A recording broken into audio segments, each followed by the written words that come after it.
Baik,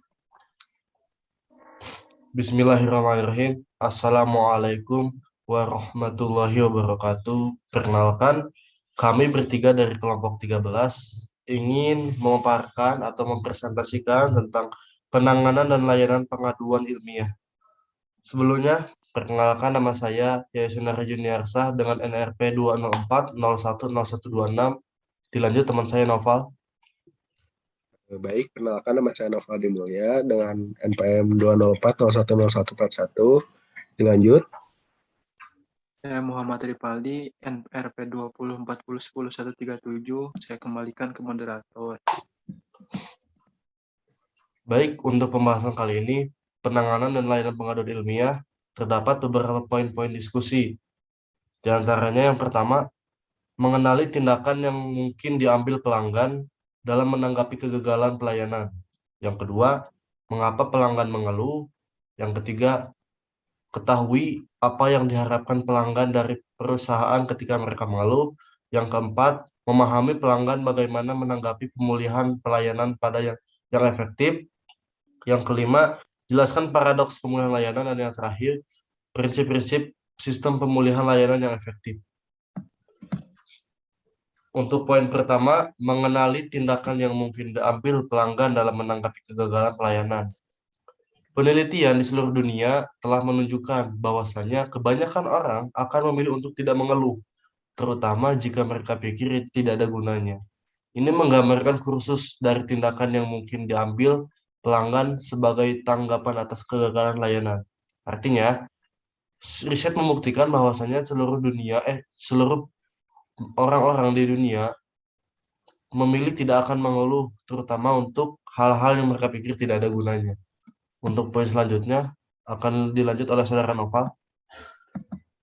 Baik. Mengapa pelanggan mengeluh? Secara umum, studi tentang perilaku mengeluh konsumen telah mengidentifikasi 4 tujuan utama untuk mengeluh. Yang pertama, memperoleh restitusi atau kompensasi.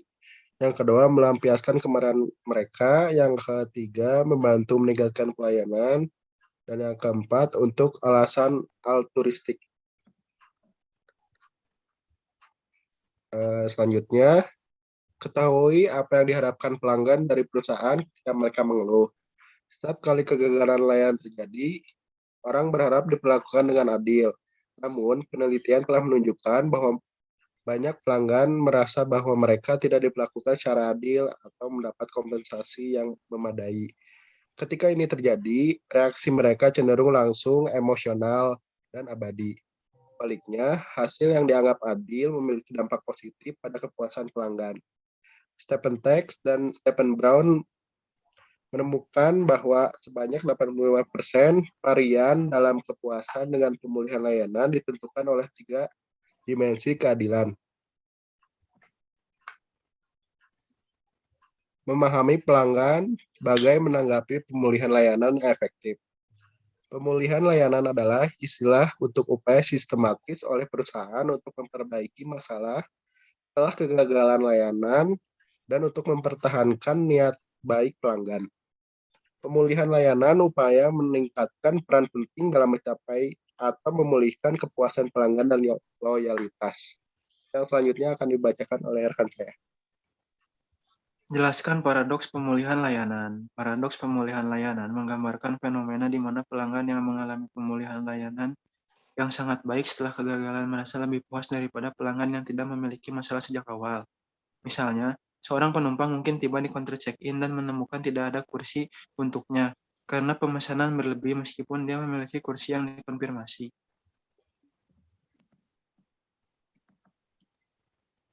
Prinsip-prinsip sistem pemulihan yang efektif. Ketahui prinsip-prinsip sistem pemulihan layanan yang efektif. Menyadari bahwa pelanggan saat ini adalah basis aset yang berharga, manajer perlu menggambarkan prosedur yang efektif untuk pemulihan layanan setelah pengalaman yang tidak memuaskan. Sayangnya, banyak pemulihan layanan yang gagal dan beberapa penyebab umum kegagalan ditampilkan di Survey Insight 13.1. Selanjutnya, kami membahas 3 prinsip panduan tentang cara melakukannya dengan benar. 1. Memudahkan pelanggan untuk memberikan umpan balik. 2. Memungkinkan pemulihan layanan yang efektif. Dan 3. Menetapkan tingkat kompensasi yang sesuai. Prinsip keempat, belajar dari umpan balik pelanggan yang memperbaiki pelanggan dan mendorong peningkatkan layanan. Saya kembalikan ke moderator. Baik, mungkin sekian saja presentasi atau pemaparan dari kelompok 13. Kurang lebihnya mohon maaf. Sekian dari kami. Wabillahi taufiq wal hidayah. Wassalamualaikum warahmatullahi wabarakatuh. Waalaikumsalam.